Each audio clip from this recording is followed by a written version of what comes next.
నీ కలలే నా కంటి పాపనైనవని నీ ప్రాణం పణం పెట్టి నాకు పురుడు పోషావని నీ నెత్తుటి ముద్దైన అందమైన దేహమని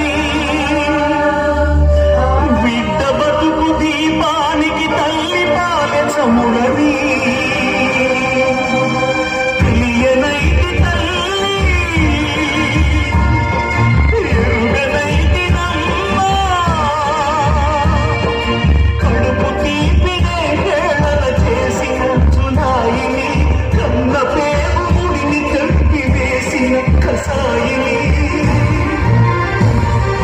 మరచిపోయి కూడా నన్ను మన్నించొద్దమ్మా